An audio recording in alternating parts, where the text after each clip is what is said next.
উত্তর গাজায় ইসরায়েল ও ফিলিস্তিনি যোদ্ধাদের মধ্যে চলছে তুমুল লড়াই। ইসলামিক জিহাদের হাতে ইসরায়েলের 4 সৈন্য নিহত, আহত আরও 5 জন।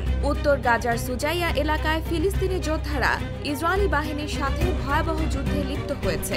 ইসরায়েলি বাহিনী সেখানে প্রবেশের পর একদিনেই প্রায় 10,000-এরও বেশি ফিলিস্তিনি সেখান থেকে পালিয়ে অন্যত্র আশ্রয় নিয়েছে। ফিলিস্তিনি ইসলামিক জিহাদের সামরিক শাখা আল কুদস ব্রিগেডের এক বিবৃতিতে বলা হয়, তারা একটি বাড়ি ধ্বংস করেছে, সেখানে 4 জন ইসরায়েলি সেনা নিহত হয়েছে এবং আরও 5 জন আহত হয়েছে। এ হামলায় তারা ইসরায়েলি যুদ্ধবিমান থেকে ছোড়া অবিস্ফোরিত F-16 মিসাইল ব্যবহার করেছে। অপরদিকে হামাসের সামরিক শাখা কাসিম ব্রিগেড জানিয়েছে, তাদের সেনারা অ্যান্টি ট্যাঙ্ক রকেট দিয়ে ইসরায়েলি সেনাবাহিনীতে হতাহতের ঘটনা ঘটিয়েছে এবং এখনও তীব্র লড়াই চালিয়ে যাচ্ছে।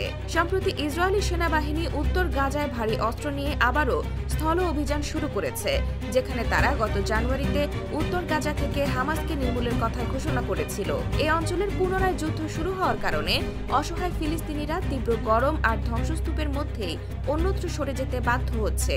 জাতিসংঘের দূত স্টিফেন ডুজারিক এ বিষয়ে বলেন, গত বৃহস্পতিবার থেকে ইসরায়েল এ পর্যন্ত 60,000 ফিলিস্তিনিকে স্থানচ্যুত করেছে। তবে এসব বিষয়ে ইসরায়েলি সেনাবাহিনীর কোনো মন্তব্য পাওয়া যায়নি। তারা শুধু জানিয়েছে, গত 24 ঘন্টায় গাজায় তাদের 1 সৈন্য নিহত হয়েছে এবং আরও 9 জন আহত হয়েছে। এ সময় তারা বেশ কয়েকজন ফিলিস্তিনি যোদ্ধাকে হত্যার দাবি করে।